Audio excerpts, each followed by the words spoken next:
Hello everyone, my name is Thủy. I'm from Group 5.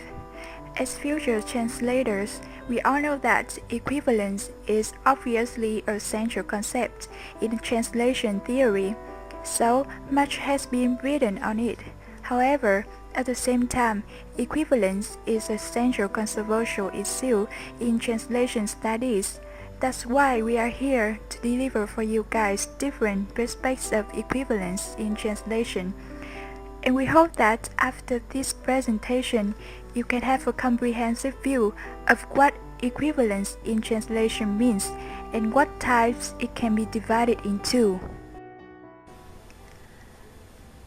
Our group has 5 members.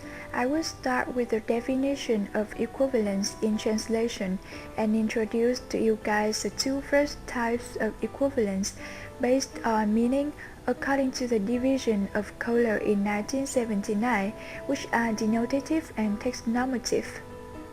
The second presenter is Cuong, and he will present about the third type, connotative equivalence. Following is another member of my team, Văn. She will be in charge of the rest issues in connotative equivalence and continue with 2 new types, which are pragmatic and formal equivalence. In 1968, Kate proposed 4 modes of equivalence based on quantity, and this issue will be performed by Huyền. And the last member, Hiền, will work with you in the case study part.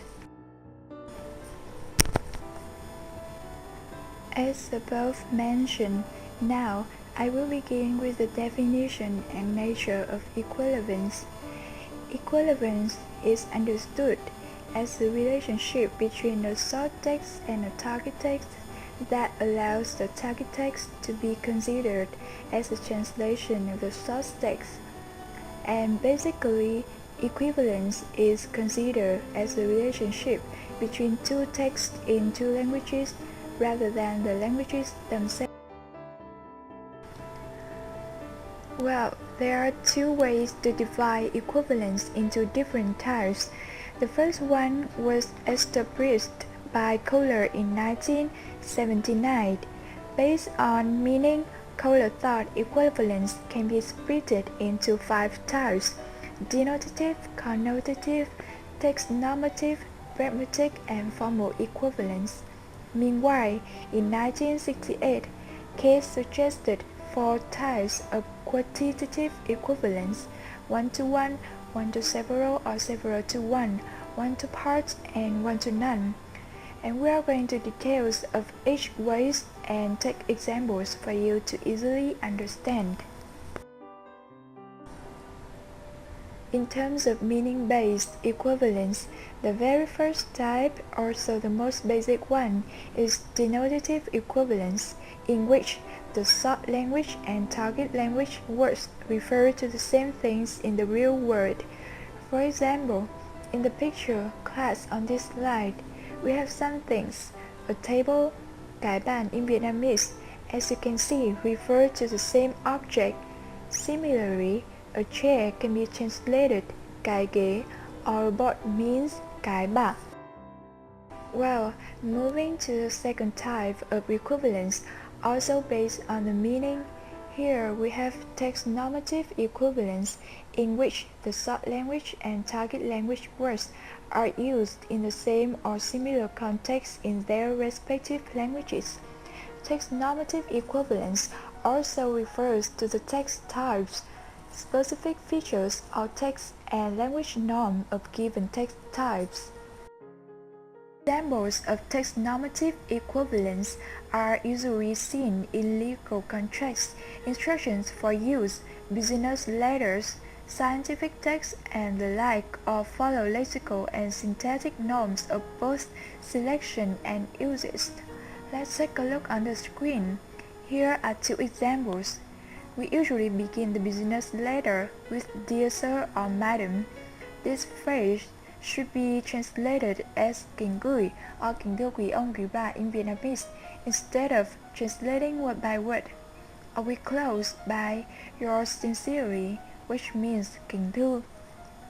The other is for instructions for use of a facial cleanser.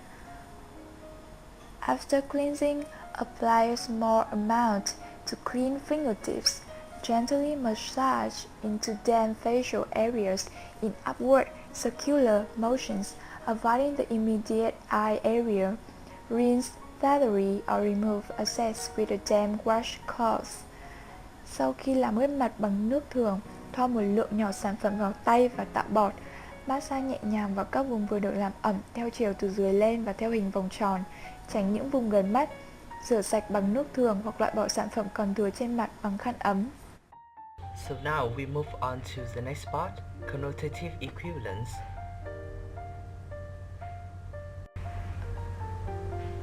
So there are several characteristics of connotative equivalence. First, connotative equivalence is established when the words in both languages and text trigger the same association and connotations. It is related to the lexical choices among near synonyms, and the source language and target language should produce the same communicative values. So there are several connotative dimensions.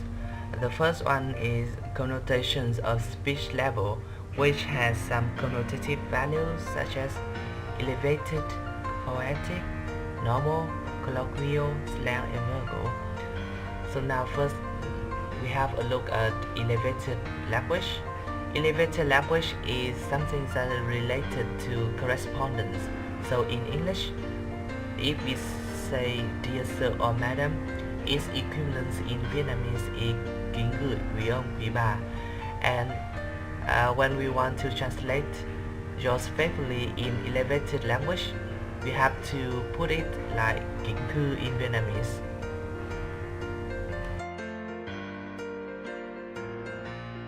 The next one is poetic language.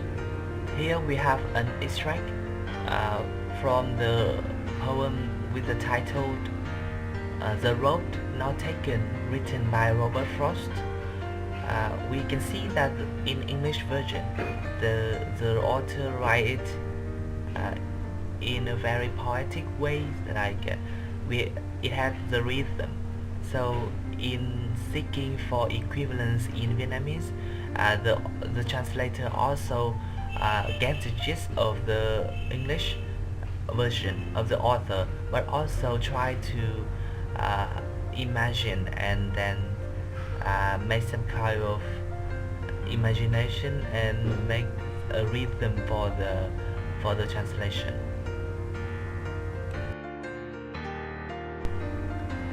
So next is colloquial language. So in daily speech, people often use colloquial to make their speech more sound natural. So instead of saying enthusiastic about something, people may use be nuts about. We have an example here to illustrate the point. I'm really nuts about her, so nuts about the girl, I can't sleep when I think about her. So in Vietnamese, we translate it into Vietnamese like tôi thực sự say mê cô ấy đến độ mà tôi không ngủ được mỗi khi nghĩ về cô ấy. So that's about the connotations of colloquial language. Just like colloquial language, slangs are often used by young people in daily speech. So we have wallflower and gold dash are two slangs, and the example here will illustrate more about the connotation of slang. So wallflower is defined as a shy person who feels excluded at a party. So wallflower, we need to find the equivalence of wallflower in Vietnamese, and we have here Bình Phong is the equivalence of wallflower.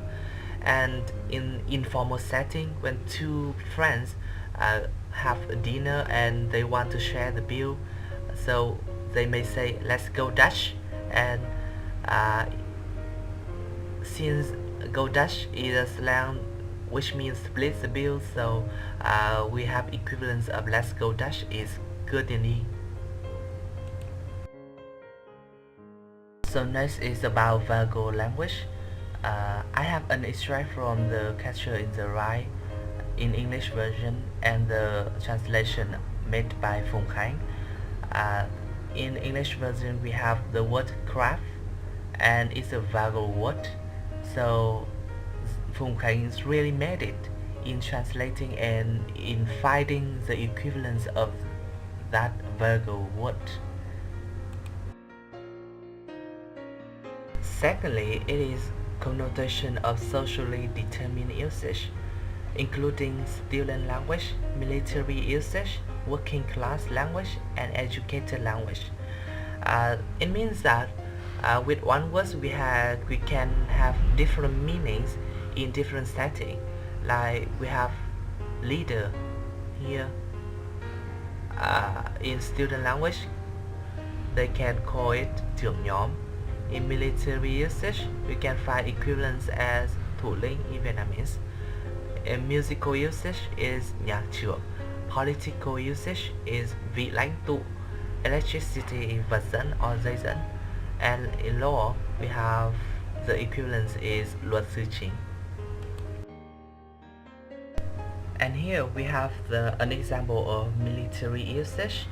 We all know that the word assess have normally it has a meaning that is the things that we possess, and in Vietnamese it means tài sản.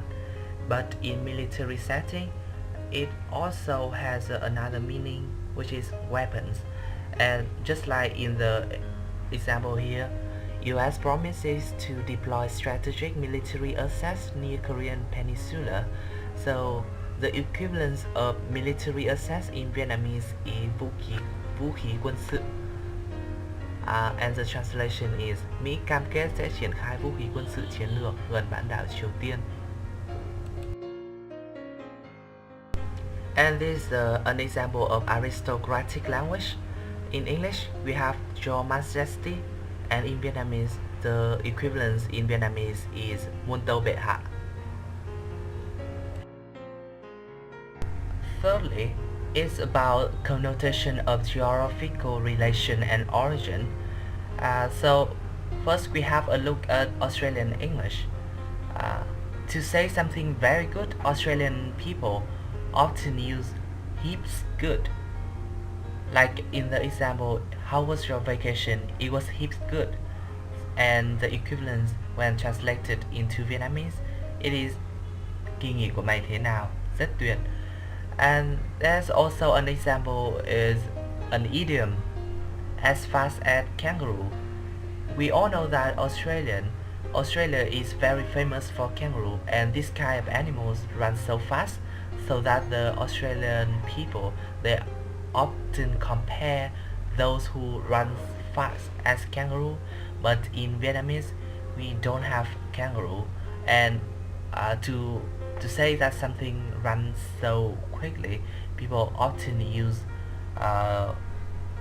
nhanh như sóc, and then which lead to the fact that the example below, that he runs as fast as kangaroo, and when translated into Vietnamese, the translation should be anh ta chạy nhanh như sóc. More about connotation of geographical relation and origin is an example of Southern American English. To say something over there, people here may use the word yonder, and in English, yonder groups of tree. In Vietnamese, we have the equivalence in the Vietnamese is khóm cây đằng xa kia. And there's a question that what do you call a traffic situation in which several roads meet in a circle and you have to get off at a certain point, and it's illustrated in a picture here, and people of different region, they may have different term to define this kind of situation, to define this picture. New England, they call it rotary, and most other regions they call it traffic circle, and in Uttar they call it roundabout. And all these terms in Vietnamese, people call it vòng xuyến. Fourthly, it's about connotation of mediums, including spoken language and written language. So first, spoken language. So in English, if we say "Can I smoke here?" it's kind of spoken language, and in Vietnamese, it means that tôi có thể hút thuốc ở đây không? And with written language, people may use more formal language. They, with the same purpose like to ask "Can I smoke here?" people may change the structure into "Would you mind if I smoke here?" and the equivalence is also be changed, with the phrase "Would you mind?" in Vietnamese we have "Bạn có phiền không?" and it sound more formal. So next is archaic language. So some writers they may prefer archaic language in order to, for some purpose, to make their writing more unique. And there are some kind of words that have the same meaning but has a different orthography, like brother and brother, house and house, right, and women and woman. So similar to archaic language, pompous language, which means unfamiliar language, may be used by some. Some may prefer this kind of language.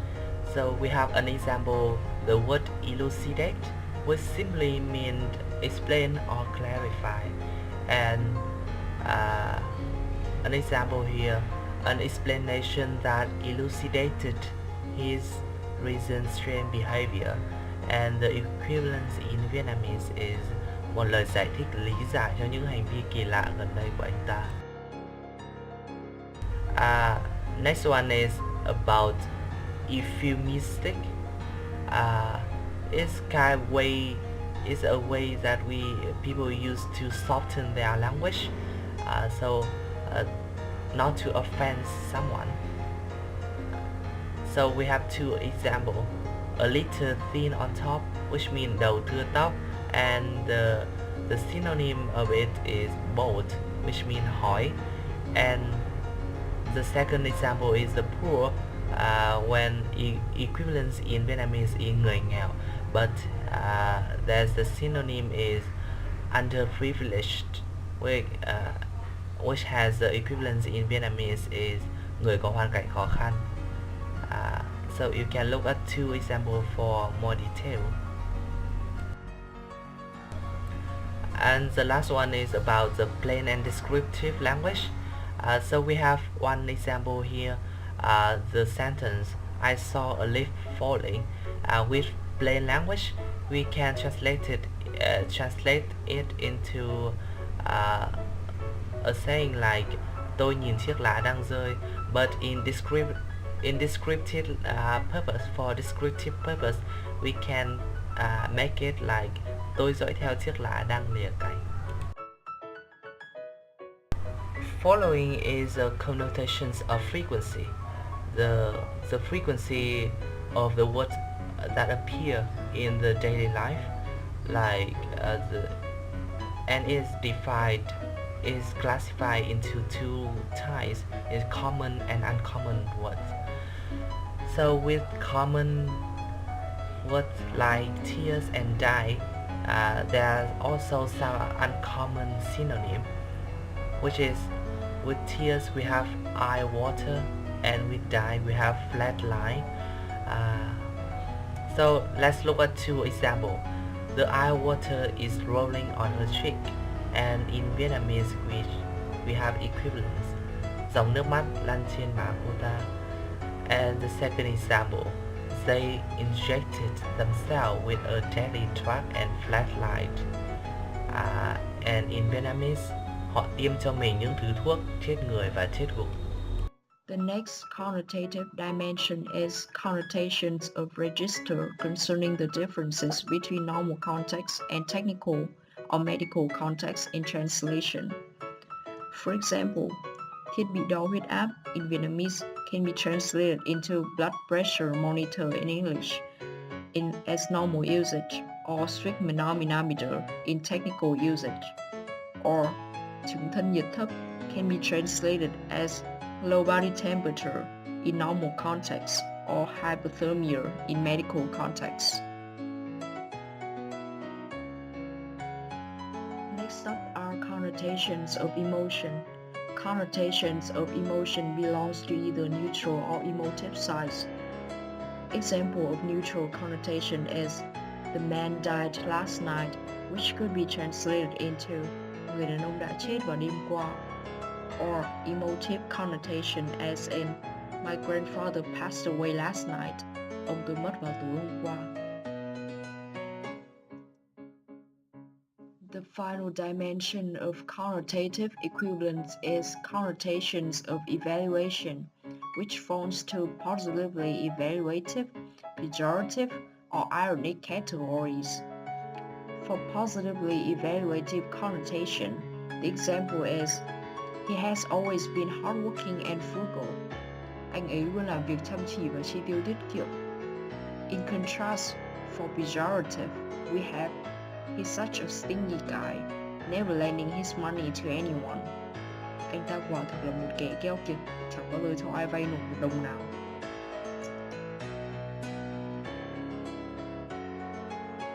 Ironic connotations. Let's take a look at this instant for further understanding. A snobbish woman who perceives moonstone to be a poor man's gemstone is given a pair of moonstone earrings by her fiancé. When she opens the box, she says, "Thank you, honey. I just love moonstones. They are so simple." The translation for this is, người phụ nữ kiêu ngạo nọ luôn coi đá mặt trăng chỉ là thứ đá quý của kẻ nghèo, lại được vị hôn phu tặng cho một đôi khuyên tai làm từ loại đá này. Lúc mở quà, cô ta nói, "Cảm ơn anh yêu, em cực kỳ thích đá mặt trăng, chúng thật giản dị."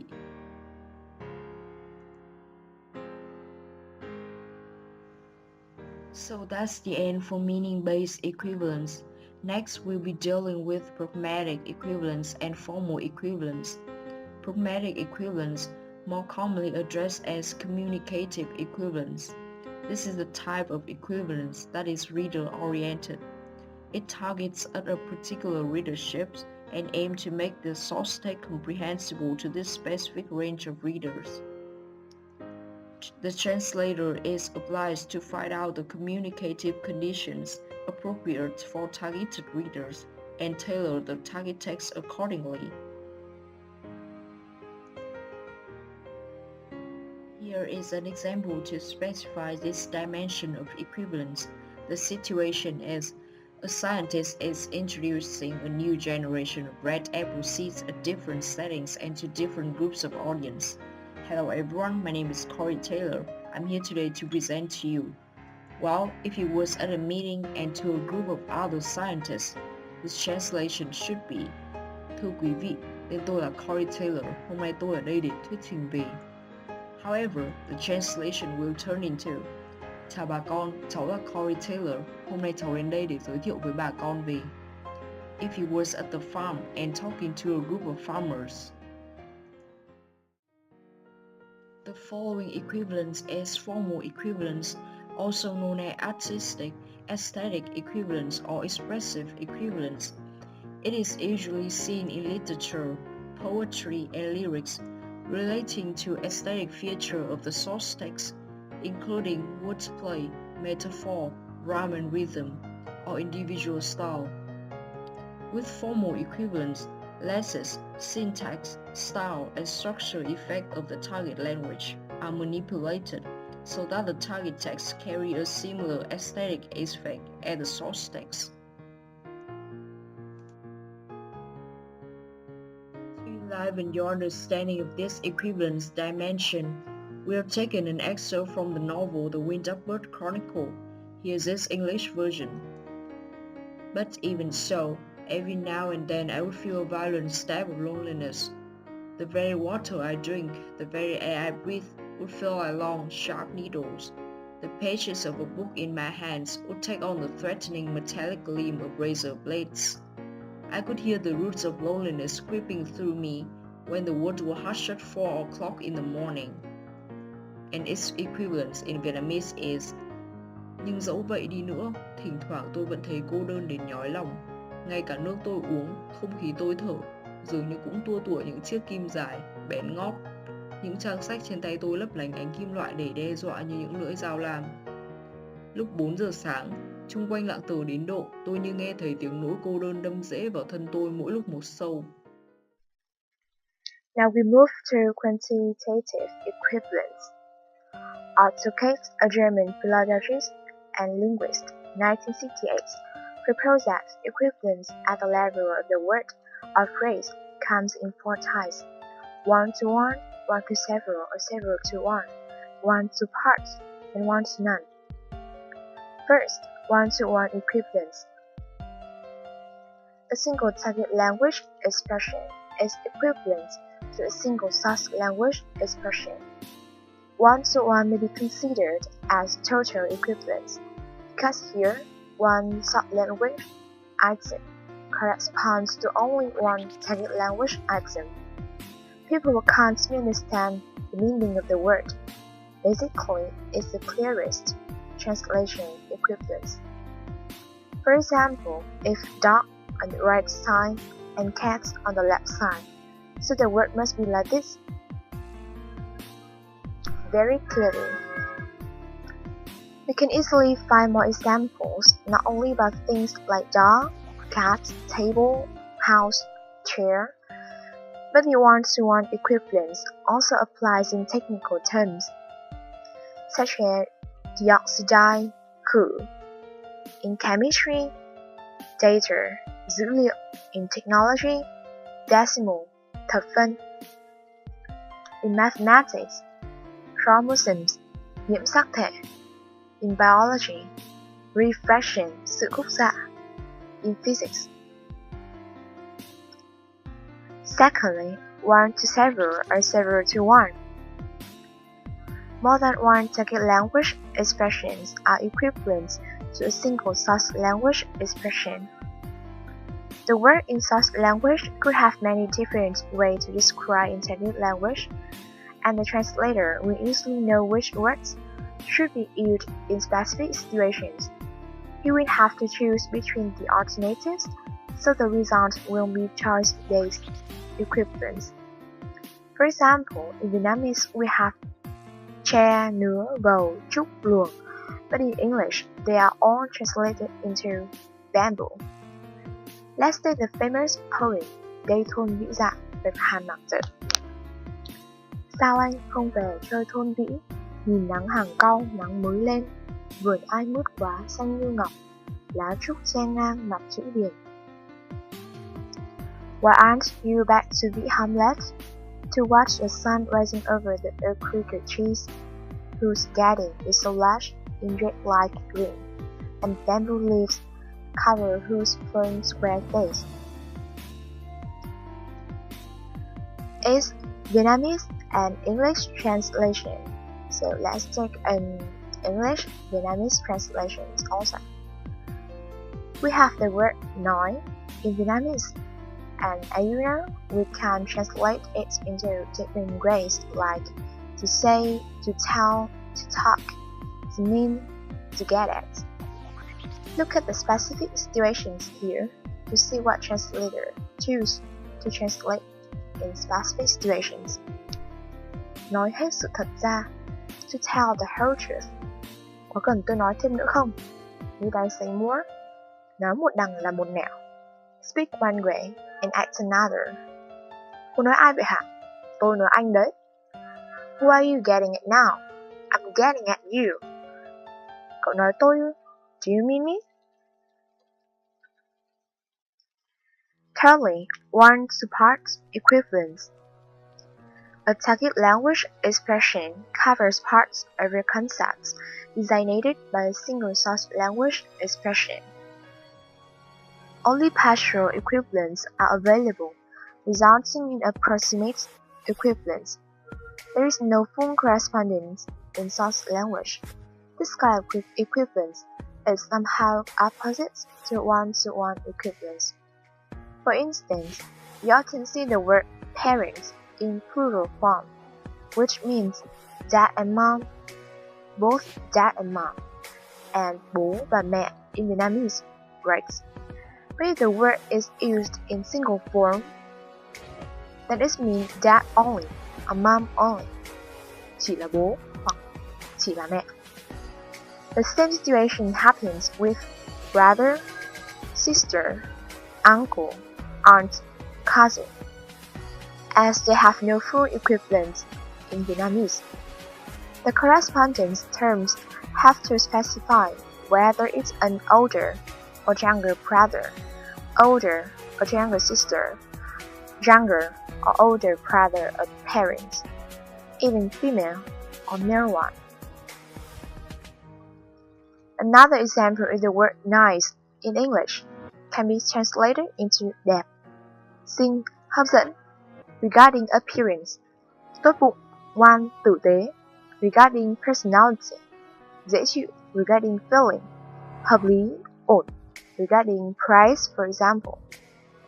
Similarity, the word có cá tính in Vietnamese can be translated as unique, stylistic, outstanding, distinctive, strange, and so on. The last is one-to-none equivalence or nil equivalence. In one-to-none, no equivalence for source language is available in target language. The translator has to create a new solution, coining new words or borrowing the foreign term. One example is the names of websites, apps, brands, goods, because there is no specific similar word translation. So the translator just leaves the original words in source language to keep the full concept, and he can clarify it by explaining its characteristics later. Here as you can see on the slide, the translator of VnExpress.net doesn't change the word Windows into các cửa sổ or Internet Explorer into người khám phá mạng. Or here, the translator doesn't change áo bà ba into, for example, Vietnamese silk pajamas, but he keeps the original word áo bà ba. Translators can also create new words to diversify the target language, and mostly based on its pronunciation. Vietnamese people borrows quite a few words from French, English, Brazil, Chinese. I have listed some words here. Lots of them must be very common to you. For example, đài cassette, cát xe, manơ canh, u đông, áp phích, hormone, ma cà bông, khăn mùi xoa, quần sót, toilet, con ba, thu chiên. And that's the end of our presentation. Thank you for listening. And now it's time for game.